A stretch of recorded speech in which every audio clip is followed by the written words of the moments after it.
আওয়ামী লীগ বিদায় হয়েছে, এখন আমাদের বিরুদ্ধে মাঠে নেমেছে ধর্ম ব্যবসায়ী জামাতে ইসলামী। এদেরকে একসময় আমাদের মিত্র ছিল, বহু নির্বাচনে অংশগ্রহণ করেছে, সর্বোচ্চ 18টি আসন তারা পেয়েছিল।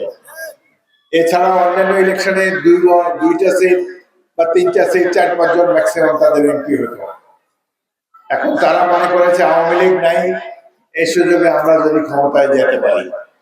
তারা বিএনপির বিরুদ্ধে অনেক অপবাদ দেয় যে তারা চুরি চামারি করে, চাঁদাবাজি করে, দখলবাজি করে, এইসব মিথ্যা প্রচারণা বিএনপির বিরুদ্ধে করে।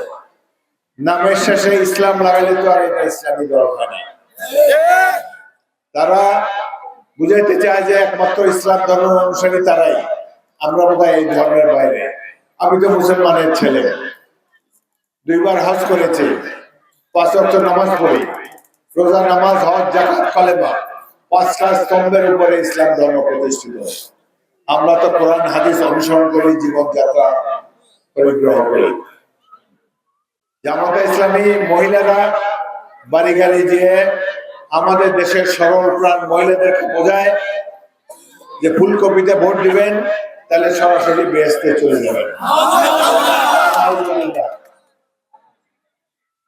তো সুতরাং বুঝতেই পারছেন, ধর্মকে তারা একটা ব্যবসায়ের হাতিয়ার হিসেবে ব্যবহার করতে চায়। ট্রাকের পিছনে লেখা থাকে নামাজ বেহেশতের চাবি। আমরা তো জানি নামাজ রোজা করলে বেহেশতে যাওয়া যাবে, ফুলকপিতে দাঁড়িয়ে পাল্লায় ভোট দিয়ে বেহেশতে যাওয়া যাবে না।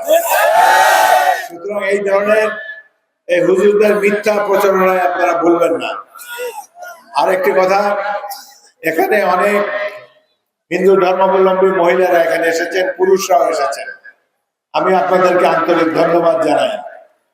আজ থেকে আগামী যতদিন বেঁচে আছি, আপনারা যদি ধানের শীষে ভোট দেন, বিএনপিকে নির্বাচিত করেন, আপনাদের নিরাপত্তার দায়িত্ব আমি নিজে গ্রহণ করব।